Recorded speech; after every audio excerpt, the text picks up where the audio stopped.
Hey guys, welcome back to World of Warships. Today we're taking a look at the roadmap Wargaming just dropped. There are so many new features they're planning on adding. This is a great look at the upcoming year for World of Warships.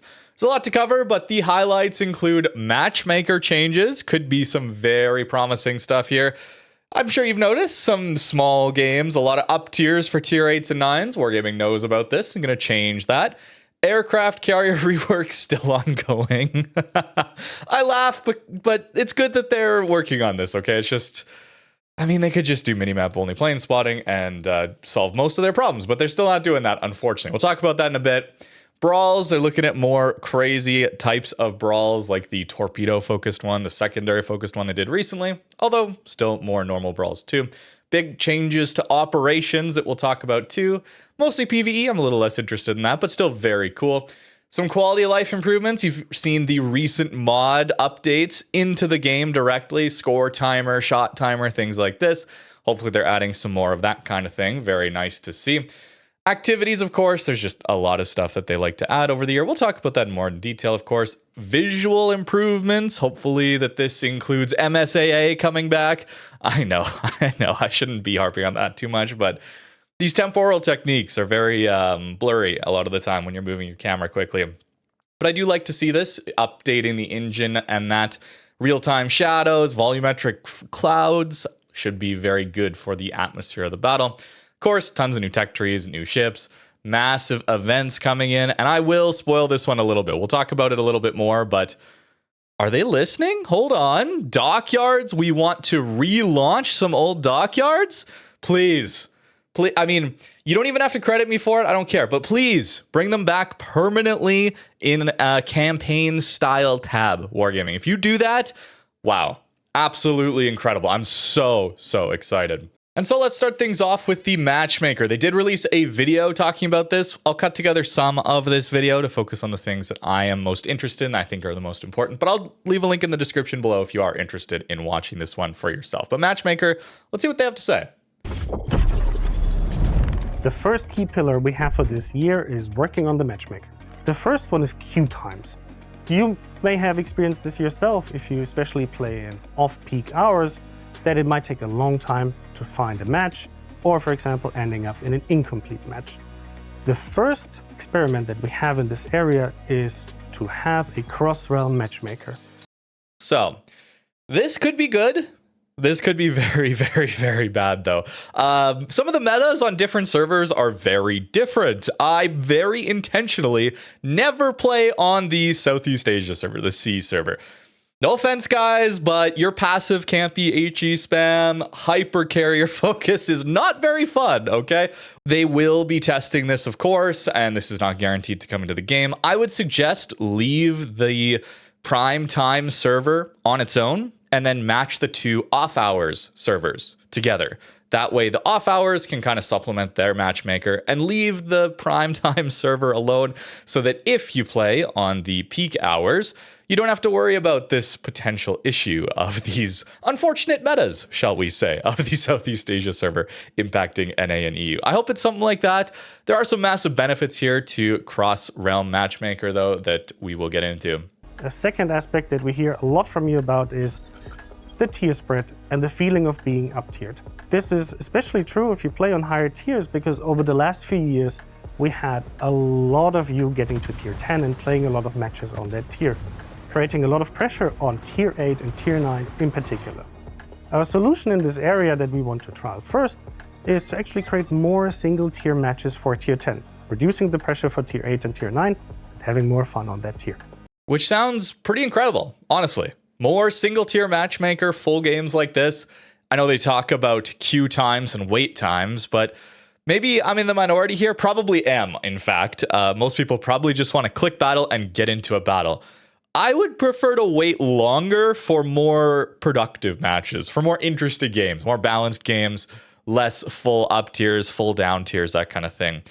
Playing against your own tier matches, full matches like this, full tier 10, whatever tier it may be, are absolutely amazing. They're very, very fun. You're not steamrolling a ship that you know is way less powerful than you, or you're not forced to fight against a ship that is way more powerful than you, and you got to really, really try hard to even just stay alive. This is a really, really good idea. I'm worried that this will cause even longer wait times, and I know for me that's less of a deal, but I do get the feeling that they're very concerned about how long players are sitting in queue. So I'm not sure how this will go. Likely, this is going to be very reliant on them combining every single server into one matchmaker pool, which is a positive of that cross-realm matchmaker. But again, I'm still worried about that meta difference. A second solution that we're working on is actually improving the tier spread within a match like this, so you're not facing an overwhelming opposition of higher tier ships. A third direction that we have, which is going to be a more complex topic, is the feedback we get from you about battles that are called in the community steamrolls or blowout matches. It's a very complex matter, and we're going to be investigating where this might be coming from and what kind of solutions we might find for this in the future. But keep in mind, not a topic that we'll probably be able to address this year. So blowouts, big problem, obviously.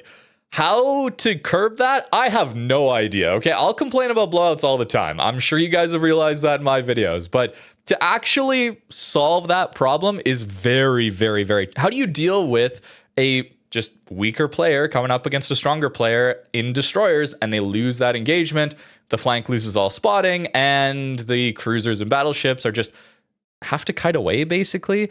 They just are being outspotted, outdamaged at that point. It turns into a blowout very, very quickly. How to deal with that, I actually do not know. Hopefully, some of these changes to matchmaker tier spread will help. The other thing I would suggest, Wargaming, is to match the same tier ships across from each other. I think that results in a lot of blowouts too, or very steamrolly feeling matches where you match, especially super ships against tier 9s. That's one of the biggest differences in power level, but you spawn in your tier 9 battleship, and suddenly there's a Satsuma or a main on the enemy team. Or cruisers, same way. You're going to go up against Condi Burst Fire in your Neptune. Good luck, right? That kind of idea is very, very difficult to deal with and maybe leads to some blowouts. The other thing to consider is spotting mechanics and how early ships get spotted these days, alongside how powerful ships are at range these days. The shell velocity, the consistency of damage output at range has only increased over time. So it feels like you get punished a lot sooner, a lot quicker, before you even get into a good position. A lot of maps are designed in such a way where there are powerful islands for these cruisers to get to, for example. Oftentimes you're spotted before you can even get there. It's very, very challenging these days. So I would suggest spotting. We'll talk about carriers in a second, but that would be a big one for me, is the carrier plane spotting. And always keep in mind, any change to the matchmaker can result in a worse experience for you in every single random battle match that you might encounter. So we're going to be very careful with running these in small tests, experiments, and some things might make it, some things might not make it. Overall, we want to make the game better and have this as a long-term initiative in the game for you. Obviously, Matchmaker is a very, very, very difficult thing for them to change. So I'm excited for them to try these things, okay? Little worried about a few things, of course, but this is very key to this entire game. One little thing breaks on Matchmaker and every single player feels it. So very, very high risk thing to be testing out. I'm excited to see what comes of it, okay? Especially a lot of these imbalanced games, full up tiers against tier 10s from your tier 8 and 9 battles. Very, very challenging to deal with those. So I'm excited to see what they come up with. I'm glad that they're going to take their time testing it, though. Taking their time, really refining it properly is really good. I don't want them to just burst through these changes and force it into the game like they did with the, well, aircraft carrier rework years ago and adding subs to the game, ignoring the problems and just full steam ahead. Consequences be damned. It's no secret that during 2025 we've been addressing the carrier gameplay in our game with a few targeted releases. In 2026 we're going to continue this trend, but instead of focusing on one huge release, bundling all of the changes together, we'll spread them out, releasing them gradually. We have a few key goals to accomplish, and we think we've made some progress towards some of them. You can read more about that in the article. However, we'll continue releasing until all of those goals are met. We understand that even after that, the work will not be done, and we'll be continuing to address aircraft carriers whenever the need arises. But right now, let's give you a little bit of insight on the features that you can expect in 2026. Last year, we showed you aimed fire, a new AA mechanic that will replace defensive fire and give you a buff if the carrier focuses you too much. Aside from that, we plan to add more gameplay variety for carrier captains by introducing tactical consumables that will allow you to support your teammates better. This is aside from the changes already announced to defensive fighters. Those targeted consumables are going to be focused on adding ways for you to support your teammates. One consumable will allow extinguishing allies' fires from a distance, and another one to heal them. We hope to be able to release them this year. Very, very, very powerful skills there, obviously. And of course, I am happy with them constantly looking at carriers and needing to rebalance them to actually make them fit the battle. But it feels like they're taking very, very small steps when there are such massive problems with this class. So reduce aircraft spotting and eliminate unintentional spotting. They've tried a little bit here, and the fighter change was very nice, I will say. Fighters not spotting is very, very good, but why can't we just do minimap only plane spotting? Which of course leads me to World of Warships Legends. And years ago already, they introduced minimap only plane spotting. Approach. Let's zoom into the newly adjusted spotting mechanic, which reshapes how you'll scout the battlefield. Spotting has been updated specifically for aircraft. When controlling your squadron, you can spot enemy ships for yourself like before, but your allies will now only see markers on the minimap. This is incredible. I've played with it. It is wonderful. It fixes basically all the spotting problems with carriers. That early spotting, the inability for cruisers, battleships, DDs to get into good positions with that massive, overwhelming amount of long-range accurate fire that we have these days. Suddenly you just can't use those very powerful tools that we've been given these days because the ship isn't spotted to actually be locked onto. You know the ship is going to a certain position. You know there's going to be a cruiser in a certain area. Maybe that tells you there's a radar going to be there. That heads up is already extremely powerful for your decision making. It doesn't need to be more than this. The ability to deal tons of damage before you even get into position. It's very, very punishing. Carrier games are awful because of this. And changing it to minimap only fixes 90% of those problems. It fixes a lot of the crossfire problems where you have to deal with either taking 10 to 20,000 damage from the carrier because you gave them a optimal drop angle and decide to angle to those surface ships, or you chance the surface ship shot by trying to angle to the carrier drop and you still take that. Like, it's such a massive issue having these portable crossfires, this incredible spotting anywhere on the map at any time.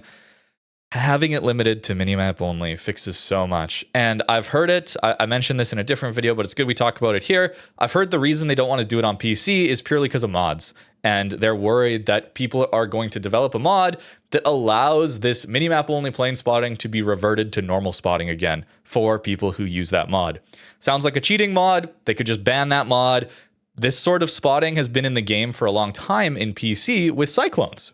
And a mod like that has not existed. So to me, that seems like a very silly reason to not do it. Again, this is just, it's a rumor I heard from pretty credible couple people, but you know, it's not directly from Wargaming. But if that's the reason that we can't have minimap only spotting on PC, but they're willing to do it on console and mobile, remember Legends actually you can run on your phone. Like a mobile game has a better mechanic. That feels pretty bad. And because of that, a lot of these changes that they're trying feel like they fall short, right? They're kind of stopgaps. They're not actually dealing with the problem. They're just kind of dancing around it, not actually offering a solution. Now, talking about improved AA defenses, dealing with carriers focusing you, big problem. When they tested this earlier, they talked about that already. It didn't do enough. Like the carrier could just still easily drop through it. That is down to balancing of that tool, but I mean, it's even worse than what current defensive AA is, which is even worse than what old defensive AA is. Bring back old defensive AA, Wargaming. Actually make the carrier get punished for flying into a D-fire, because that defensive AA completely spreads out the drop to its maximum dispersion. That's what it used to do back in the day with RTS carriers.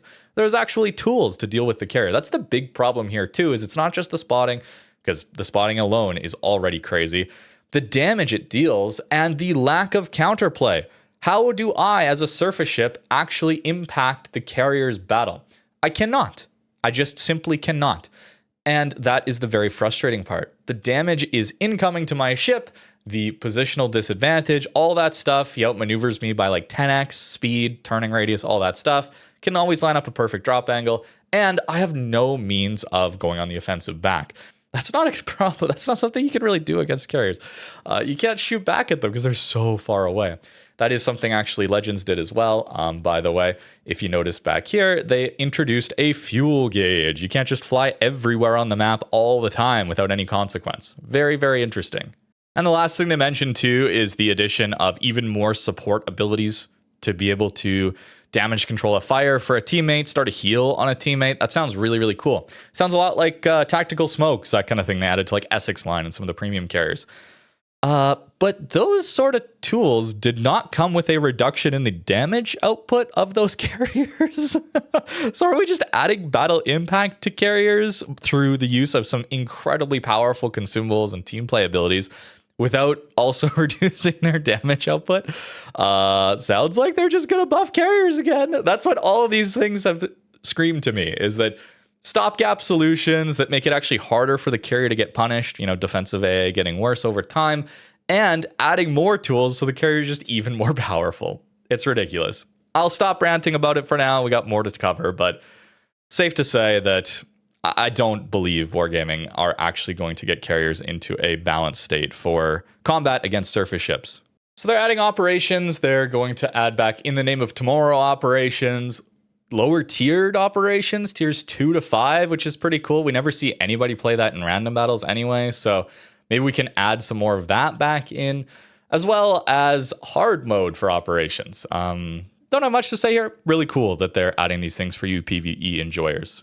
So they're also adding a lot of quality of life improvements. We saw this with mods being added. They want to improve the clan tab, more visibility, historical stuff, which is really nice. I think this is good things for them to go for. The UI has been the same for quite some time, and I'm glad there's some improvements there. In-game, they're also adding like an objective point system, allowing you to see more clearly how you're impacting the cap zone. So defended ribbons, capture points, like actually taking the cap will get you a lot of points that way. Great way to visualize how you're doing, more clear how you are actually helping your team win. I think this is really good. Maybe people can use that to get a little better. Map rebalancing. Okinawa already, I've only played a couple games. Really, really massive improvement. Mountain Range coming soon. Very excited for this. And of course, we had the new map earlier this year. If they can stick to a couple maps per year, maybe one new map and 2 rebalancing of bad maps, would be absolutely incredible. Here's the mods that they added. The score timer one, an amazing one to add. Here, the detectability timer, very, very good. I'd love to see a proper dynamic crosshair, by the way. I'd also love for them to add an option to disable pop-ups. Like, pop-up ads are so annoying. They turned them off everywhere I can in Windows, and it still pops up. It's crazy to me. As well as in-game, too. Well, that dynamic crosshair is really the next one I would love to see added. This is what it looks like, okay? This is a mod that allows me to have the actual aiming points here. Like, look at number 4 here. As we get closer, you see how it changes? It's really nice to have this dynamic style of crosshair. It changes depending on where your aim point actually is. And notice how it snaps around? This is lock-on. Notice how on the minimap here, my aim point is very low in comparison to where the my actual... I'm aiming like... Look at how far away I'm aiming, and yet it's kind of forcing my aim point here. This is aim assist, by the way, also. This kind of idea of lock-on tied to aim assist as well. We don't got to talk about that now, but dynamic crosshair is really nice. Here, I'll show you what Wargaming has in here normally. So if we go to crosshair, Smart Horizon, what I was using, here's the standard dynamic, okay? Notice how it doesn't change at all? It doesn't move. No matter what I do, no matter what I change, this 5 stays where it is. The 4 stays where it is. It does not change. Static, right? It's just another option for a static crosshair. So for Wargaming, add a proper dynamic. So here's static. No difference, right? No actual difference there. And what's really great, the reason it's so nice to have a actual dynamic crosshair, Smart Horizon, I believe, is calibrated to 30 knots. So I see the Montana is 7 seconds away from me as far as my shell time goes. So if the Montana was completely broadside, moving horizontally to me here, at 30 knots, which is his top speed, I would just aim for 7.2 and my shells would get there. That's why dynamic crosshairs are absolutely incredible, and that's why it needs to change depending on your distance, because the amount that you need to lead actually does change here. It's a really nice thing to have. I would love for them to add that, but the mods they have added into the game are really nice, and for them to be trying to add more would be really good. They're also looking to rebalance unique commanders, so changing their talents, that kind of thing, making it a little more visible, but also they're adding them into some operations and event battles, which is really nice. I don't want them in like really competitive modes. I wouldn't want them there, but to bring them into PvE modes, that kind of thing is really good. The wiki, finally! It's been years since they've actually done anything with the wiki, so really nice to see that coming back. I mean, a lot of community members have stepped up to create tools on the internet for this game, but to have that come directly from Wargaming is really good. They really needed to deliver on that. Really sad to see the forums disappeared a long time ago. Seemed like the wiki dropped off around then too, as well as, well, the Discord got nuked recently. I don't know if you saw that with the WoW's Discord. I'm a big fan of the old forums. I don't like that all these gaming companies have moved to Discord, but looks like that's going to be there to stay. But at least the wiki will be coming back. Last but not least, though, I have something that I'm sure you're going to be very excited to hear about. Something that I've seen over many, many years, asked about in the community. Finally, it will come into the game. We will be adding heals, so the repair party consumable, to mid-tier cruisers. Incredible. Absolutely incredible. Been asking for this for a long, long time, being tier 8, full up tier to tier 10. Brutal. Absolutely brutal. Partially because of that lack of healing. It's very, very challenging. Still, even if you gave them heals, it's still going to be hard. But I think this is an incredible change. Very, very, very nice. Actually make cruisers feel a little bit better at mid-tier. Very, very hard. They get quite strong at high tier, in my opinion, but there's this like real massive dip in power at mid-tier, I find. And having that repair party will ease you into these higher tier games a lot better. I'm very, very happy about this change. We'll see what it means. What does mid-tier look like to them? Is it tier 6 to 8? Or is it just 7 and 8? I don't know. But even if it's just tier 8, that'll be a massive, massive change. Maybe paired with these matchmaker improvements, maybe more just pure tier 8 matchmaker, not as many up tiers. I don't know. Looks good for mid-tier. I hope going forward that tier 8, tier 7, tier 9 even will be a little bit more playable. Help them with their survivability and standing a better chance in battle. We hope you really like this and see it in the game soon. It's not just about core gameplay changes, but also about introducing new events, new features, and new activities for you guys to do in the game. So they're changing event passes back to battle pass. I think that makes more sense. It's kind of the more universal term in the industry. And it's non-linear. So you'll be able to change the direction you go into. There'll be different rewards branching out by the looks of things. So you can decide which is most appealing to you. I think this is a good idea. Maybe there'll be easier rewards to earn and harder rewards to earn, depending on your play time, how much time you have to actually grind it out. I think this is a cool idea. Maybe not the most impactful, but they're developing the game. They're putting effort into even some of these smaller style events, these monthly update events. They're also bringing back the card game with new options. I mean, you could earn, I think it was a free tier 6, something like that through here. So nice to have these opportunities to play different types of games in this in World of Warships. I'm not as big a fan, but for those of you that are, I'm happy that this kind of thing is coming back for you. More interestingly, though, we're getting a special Spanish commander. That's pretty cool. Maybe we'll get some Spanish lines coming soon. Spanish battleship line could be interesting. I really like the concept of Victoria and its burst fire with massively reduced damage. An actual downside to it. Could be interesting. But also, we're getting decals to the game. So you can customize your ship a little bit more. Maybe this is where you can display your clasps, right? That was kind of something odd about clasps coming into the game. The World of Warships counterpart to the marks system in World of Tanks. I believe in tanks, marks are displayed on your gun barrel, something like that. It's not displayed in ships at all. So nice way to, I'm not sure. Okay, they didn't actually say that that's coming, but I'm assuming that's going to be part of it, right? Why else? Where else would that be? We're also getting some updates to the visual side and the game well, maybe not game engine, but the visuals of the game, which is going to be pretty cool. Dynamic lighting they're talking about, volumetric clouds, that kind of thing will be really cool. We'll see how heavy it is to run, of course. Things like this, probably more difficult to run. World of Warships, notoriously pretty easy to run. And those of you with lower powered computers, I assume this is something that will be a setting where you can turn it on and off so you can still play. They'll be making sure of that. I'm assuming. I don't actually know that, but it'll be cool for those who have more powerful computers to have a nicer looking game. I will say it'd be nice to have MSAA back. Wargaming, these temporal solutions are kind of blurry at times.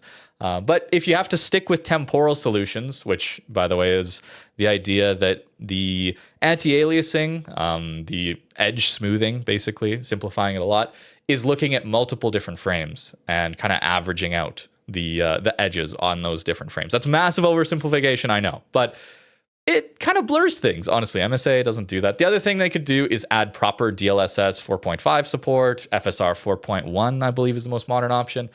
Things like that would also be a big improvement too, because, I mean, these massive, they're kind of AI companies now, unfortunately, but they still do some gaming stuff from time to time. Put a lot of money into developing those algorithms, so they'd likely do a better job than what Wargaming's got currently with their TAA solution. Those would be my requests. Or just add MSA back as a toggle, please. I don't know why you took it away. Why take away features? Anyways, the improvements do look pretty cool. Varied time of day. They mentioned even potentially night, dusk, dawn, that kind of thing. Really cool. Changes to the weather conditions as well. New storm front ideas, pretty awesome. They also plan on introducing a new map towards the end of the year. Yes, I mean, that is very, very exciting, of course. Improvements to ship visuals too. But new map, if we could do like one new map a year plus 1 to 2 map reworks a year, that would be so nice. Changing problem maps, adding new varieties to play on. I've been loving the new map this year. I've been having a lot of fun with it. The different play styles that emerge, the new routes to learn, all of that. It freshens up the game, even with using the same standard ships. And I really, really like that. There's, of course, going to be a bunch of new ships, as always. I mean, that's the primary development, right? New ship lines, new premiums, all of that stuff. So submarines, still a lot of problems with that class, but they're adding new subs, I guess. But we're also going to get some cruiser lines, some DD lines, that kind of thing too. Very excited to see that kind of thing. 2026 will of course feature many of the events that you know and that you like. Anniversary, Black Friday, Dockyards, Trade-ins, King of the Sea, and actually we're working on a very big marathon-style event that will kick off the summer, last for many months, and provide you with really cool rewards. So Dockyards, the big takeaway here. I really, really, really hope this is some kind of permanently bringing back Dockyards. Because if they bring back the Dockyard for a bit and then it's gone again, we're still just going to be at the same problem where people just can't get their hands on some of these old Dockyard ships if they just missed that second time it came around. Lucian B is a good example. If you wanted Lucian and you weren't playing over the last couple months of 2025, you missed it again, which sucks. I really wish they would bring back some of these old Dockyards, maybe 2 years, a year, 2 years after the Dockyard was initially released, bring it back in the campaigns tab. Or like imagine just below the campaigns tab, we just had Dockyards or something like that. And it looked very similar to this inside the Dockyard window.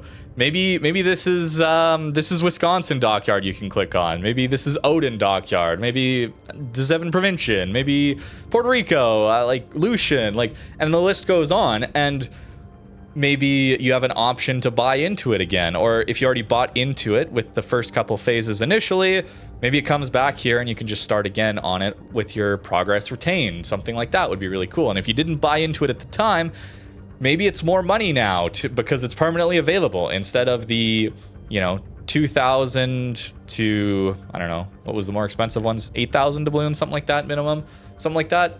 Maybe it's 20,000 doubloons or 15,000 doubloons, but it never goes away. That would be the key. It never goes away. And then you just go through each phase slowly but surely, grinding out all these missions, but there'd be no time limit on it. Please, that would be such a massive, massive thing Wargaming. I hope it's that. They haven't announced details, but I really, really hope it is that. Anyways, trade-ins are also pretty cool. I really like that. New Year's can be good, can be okay. Black Friday, pretty solid usually. Marathon-style summer event, like summer solstice type stuff.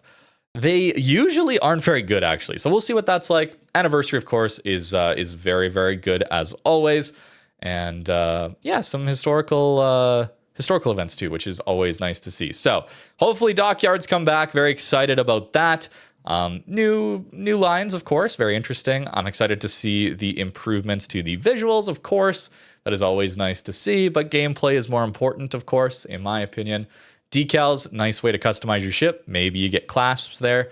Battle Pass, more accessible, more interesting for different players who want different rewards. Wiki coming back. Very excited about that. Battle interface stuff, adding mods that have been kind of staples for years into the actual game. Very excited to see that. The map changes, getting a new map more consistently, getting changes to old maps more consistently. This is very, very good development from Wargaming that isn't like directly monetizable, right? But still very, very important to the overall health of the game. I'm very, very happy overall with this. Less so about this tab, but let's just collapse it and pretend it doesn't exist. Matchmaker, of course, too. A little worried about this one and how it'll go. The C server meta is just atrocious, so worried about that. But maybe there will be improvements where having more same tier games will counteract that, I hope. Concerned, though, about how they're going to approach the meta differences and how that's going to actually impact our games. But that is the overview for 2026 and a little bit beyond, probably, too. Wouldn't expect them to get all of this done, maybe finished completely in 2026, especially that rework. But this is what we got for the year. Very excited, very thankful that Wargaming put this out. Always nice to have some communication, direction, that kind of thing on what they're working on and what we can look forward to. So good stuff, Wargaming. Very excited for this year. Let me know in the comments what your thoughts are on this roadmap and the different details here. Thank you very much for watching and have a great rest of your day.